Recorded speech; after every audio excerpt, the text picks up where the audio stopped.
ಇತ್ತೀಚೆಗೊಂದು video ನೋಡ್ತಾ ಇದ್ದೆ, ತುಂಬಾ ಇಷ್ಟ ಆಯ್ತು, ನಿಮ್ಮ ಹತ್ರ ಹೇಳ್ಕೊಳ್ಳೋಣ ಅಂತ ಅನಿಸ್ತು.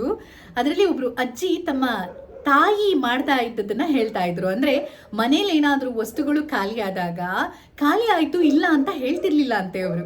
ಮತ್ತಿನ್ನೇನು ಹೇಳ್ತಾ ಇದ್ರು ಅಂತ ಕೇಳಿದ್ರೆ, ಫಾರ್ ಎಕ್ಸಾಂಪಲ್ ಸಾಸಿವೆ ಖಾಲಿ ಆಯ್ತು, ಕೊತ್ತಂಬರಿ ಖಾಲಿ ಆಯ್ತು ಅಂತ ಇಟ್ಕೊಳ್ಳೋಣ.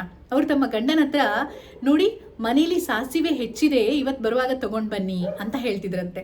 ಈರುಳ್ಳಿ ಹೆಚ್ಚಿದೆ, ತಗೊಂಡ್ ಬನ್ನಿ ಅಂತ. ಕೊತ್ತಂಬರಿ ಹೆಚ್ಚಿದೆ, ತಗೊಂಡ್ ಬನ್ನಿ ಅಂತ. ಅಲ್ಲಮ್ಮ, ಹೆಚ್ಚಿದೆ ಅಂತ ಹೇಳಿದ್ಮೇಲೆ ಅಡುಗೆ ಮನೇಲಿ ಇರ್ಬೇಕಲ್ವಾ ಅಂತ ಹೇಳಿ ಮಕ್ಕಳು ಹೋಗಿ ಚೆಕ್ ಮಾಡುವಾಗ ಅಡುಗೆ ಮನೇಲಿ ಅದು ಖಾಲಿ ಆಗಿರ್ತಾ ಇತ್ತಂತೆ. ಅಮ್ಮ, ಖಾಲಿ ಆಗಿದೆ ಅಂತ ಹೇಳೋ ಬದಲು ನೀನು ಹೆಚ್ಚಿದೆ ಅಂತ ಹೇಳ್ತಿದ್ಯಲ್ಲ, ಯಾಕೆ ಅಂತ ಕೇಳಿದ್ರೆ, ಇಲ್ಲ, ಖಾಲಿ ಆಗಿದೆ, ಇಂತಹ ನೆಗೆಟಿವ್ ಪದಗಳನ್ನ ಮನೆಯಲ್ಲಿ ಬಳಸಬಾರದು, ಇದು ದಾರಿದ್ರ್ಯದ ಸಂಕೇತ, ದಾರಿದ್ರ್ಯ ದೇವತೆ ಕಾಲಿಡ್ತಾಳೆ ಅನ್ನುವಂತಹ ಒಂದು ನಂಬಿಕೆ ನಮ್ಮ ಹಿರಿಯರಲ್ಲಿತ್ತು. ಹಾಗಾಗಿ ಅವರು ಇಲ್ಲ ಅನ್ನುವಂತಹ ಪದವನ್ನ ಹೇಳ್ಬಾರ್ದು ಅಂತಿದ್ರು. ಇವನ್ ನನಗೂ ಕೂಡ ನೆನಪಾಗ್ತಾ ಇದೆ, ನಮ್ಮ ಅಜ್ಜಿನೂ ಯಾವಾಗ್ಲೂ ಇದನ್ನೇ ಹೇಳ್ತಾ ಇದ್ರು, ಇಲ್ಲ ಇಲ್ಲ ಇಲ್ಲ ಅಂತೆಲ್ಲ ಹೇಳ್ಬಾರ್ದು ಅಂತ ಹೇಳ್ಕೊಡ್ತಾ ಇದ್ರು.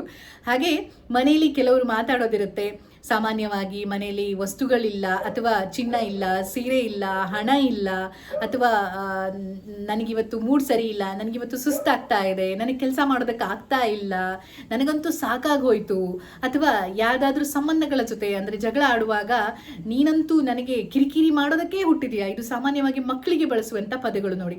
ಸೊ ಇಂತಹ ಪದಗಳನ್ನೆಲ್ಲ ಬಳಕೆ ಮಾಡ್ತಾ ಇದ್ರೆ ಆ ಪದಗಳು ಪವರನ್ನು ಹೊಂದಿರುತ್ತೆ, ಅದು ನಿಜವಾಗುವಂಥ ಸಾಧ್ಯತೆ ಇದೆ. ನೀವೊಂದು ಮಾತನ್ನ ಕೇಳಿರ್ಬೋದಲ್ವಾ, ಪದೇ ಪದೇ ಹೇಳಿದ್ರೆ ಸುಳ್ಳುಗಳು ಕೂಡ ನಿಜವಾಗುತ್ತೆ ಅಂತ. ಅದಕ್ಕೋಸ್ಕರ ಯಾವುದೇ ಪದವನ್ನ ಬಳಸೋದಕ್ಕಿಂತ ಮುಂಚೆ 100 ಸಲ ಯೋಚನೆ ಮಾಡಬೇಕು.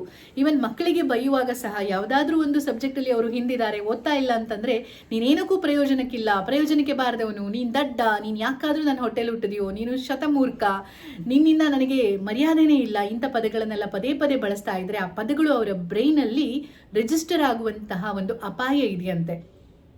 ಆ ರೀತಿ ಏನಾದರೂ ಆದರೆ ಅವರು ಅದನ್ನು ಒಪ್ಕೊಂಡು ಬಿಡ್ತಾರೆ. ಹೌದು, ನಾನು ದಡ್ಡ, ಹೌದು ನಮ್ಮಮ್ಮ ಹೇಳ್ತಿದ್ದಾಳೆ ಅಂತಂದರೆ ನಾನು ಹಾಗೇ ಇದ್ದೀನಿ ಅಂತ. ಇದರಿಂದ ಅವರು ಪ್ರಯತ್ನಗಳನ್ನು ಮಾಡದೇ ಇರುವಂಥ ಸಾಧ್ಯತೆಗಳು ಕೂಡ ಇರುತ್ತಂತೆ. ಹಾಗೆ ನಮ್ಮ ಆರೋಗ್ಯದ ವಿಷಯದಲ್ಲೂ ಕೂಡ ಹಾಗೆ, ನಮ್ಮ ಸೆಲ್ಸ್ಗಳು, ನಮ್ಮ ದೇಹ ನೀರಿನಿಂದ ಆಗಿರುವಂಥದ್ದು 70%. ಆ ಒಂದು ಜೀವಕೋಶಗಳು ಅಥವಾ ನೀರಿನ ಒಂದು ಶಕ್ತಿ ಮೆಮೊರಿಯನ್ನು ಸ್ಟೋರ್ ಮಾಡ್ಕೊಳ್ಳುತ್ತಂತೆ ಅದರಲ್ಲಿ. ಹೌದು, ಆಗೋದಿಲ್ಲ, ಇಲ್ಲ, ಇಂಥ ಪದಗಳನ್ನೆಲ್ಲ ಬಹಳ ಬೇಗ ಕ್ಯಾಚ್ ಮಾಡಿಬಿಡುತ್ತೆ, ನಮ್ಮ ಬ್ರೈನ್ಗೆ ಅದೇ ಸಂದೇಶವನ್ನು ರವಾನೆ ಮಾಡುತ್ತೆ. ಹಾಗಂತ ನಾವು ಎಷ್ಟೇ ಸಿಚುವೇಶನ್ ಹೇಗೆ ಇರಲಿ ಪದಗಳನ್ನು ಪಾಸಿಟಿವ್ ಆಗಿ ಬಳಸೋದ್ರ ಬಗ್ಗೆ ಗಮನ ಕೊಡಬೇಕು.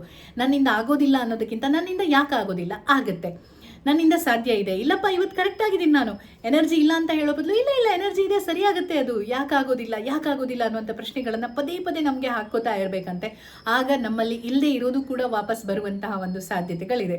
ಇನ್ನೊಂದು ಬಹಳ ಮುಖ್ಯವಾಗಿ, ನಮ್ಮ ಸನಾತನ ಸಂಸ್ಕೃತಿ ಸಂಪ್ರದಾಯದಲ್ಲಿ ನಾವೇನೇ ಮಾತಾಡಿದ್ರು ಅಶ್ವಿನಿ ಕುಮಾರ್ ಅವರು ಕೇಳಿಸ್ಕೋತಾ ಇರ್ತಾರೆ, ಅವರು ತಥಾಸ್ತು ಅಂತ ಹೇಳ್ತಾರೆ. ಅವ್ರು ಯಾವಾಗಲೂ ನಮ್ಮ ಸುತ್ತಮುತ್ತ ಸಂಚಾರ ಮಾಡ್ತಾ ಇರ್ತಾರೆ. ಅಶ್ವಿನಿ ಕುಮಾರರು ಅಂತಂದ್ರೆ ಸೂರ್ಯನ ಮಕ್ಕಳು ಅನ್ನುವಂತಹ ಒಂದು ವಿಷಯವನ್ನ ನೀವು ಕೇಳಿರ್ಬೋದು. ವಿಶ್ವಕರ್ಮನ ಮೊಮ್ಮಕ್ಕಳು ಅನ್ನುವಂತಹ ಒಂದು ಮಾತನ್ನ ಕೂಡ ನೀವು ಕೇಳಿರ್ಬೋದು, ಅಂದ್ರೆ ಅವರ ಮಗಳ ಮಕ್ಕಳು ಅಂತ. ಇವರು ತುಂಬಾನೇ ಪವರ್ಫುಲ್ ಅಂತೆ, ದೇವತೆಗಳಿಗೆ ಇವರು ಫಿಸಿಷಿಯನ್ ಆಗುವಷ್ಟು ಶಕ್ತಿ ಸಾಮರ್ಥ್ಯವನ್ನ ಹೊಂದಿರುವವರು ಅಂತಲೇ ಹೇಳ್ತಾರೆ ಅವರನ್ನ.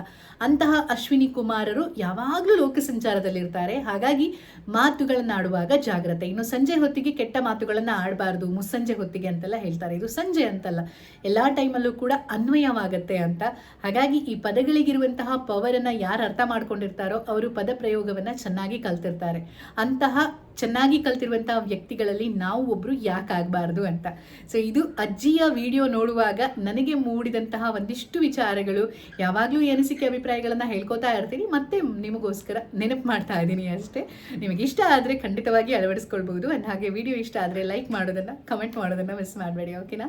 ಸರಿ, ಹಾಗಾದ್ರೆ ಮತ್ತೆ ಸಿಗ್ತೀನಿ ಇಂತಹ ಒಂದಿಷ್ಟು ಒಳ್ಳೆಯ ವಿಚಾರಗಳ ಜೊತೆ. ನಮಸ್ಕಾರ.